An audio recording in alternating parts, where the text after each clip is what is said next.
Alors ici, on est au 5e étage du labo, appelé Espace Tchoumi en hommage à l'architecte Jean Tchoumi qui a créé le bâtiment du labo. Et c'est un espace qui est assez connu pour sa belle vue sur le territoire métropolitain et sur la Loire, juste ici. Comme dans les villes romaines, au croisement du Cardo et du Decumanus, le SCOT a identifié un forum, le cœur de l'activité économique, le cœur métropolitain. Et c'est ici qu'on se trouve en fait, sur le toit du labo, enfin dans le bâtiment Le Labo.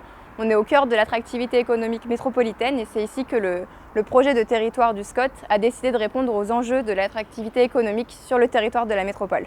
Il faut savoir qu'environ 80% du développement économique d'un territoire repose sur sa capacité à faire émerger des projets phares et à favoriser leur croissance.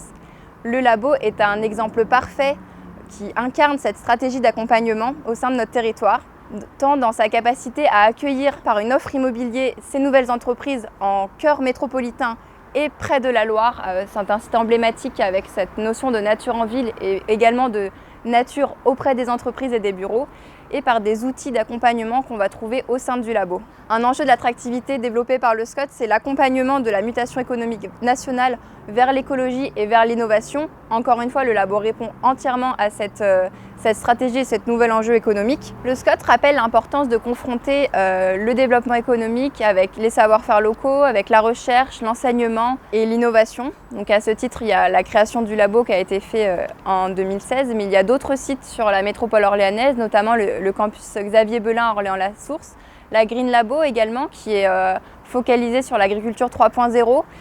Et ce qui est très intéressant dans ces lieux qui sont situés à Orléans-la-Source, c'est leur proximité avec le BRGM, le CNRS, mais également les universités, ce qui permet vraiment de faire ce lien et cette mise en cohérence entre toutes les ressources que nous avons localement.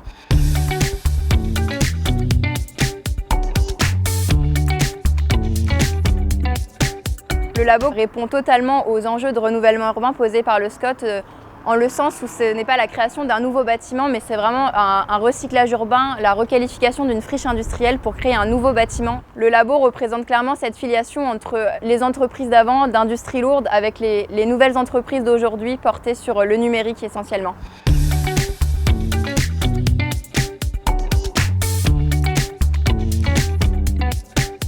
En 2 mots, le labo, c'est donc un accélérateur d'innovation. L'idée, c'est de pouvoir identifier des porteurs de projets, des entreprises qui ont un projet innovant et de mettre à leur disposition toutes les compétences, toutes les expertises pour accélérer leur développement. Maintenant, avec le monde digital, tout va plus vite. L'idée, c'est de pouvoir les accompagner et de les mettre dans les meilleures conditions pour créer puis développer leur entreprise.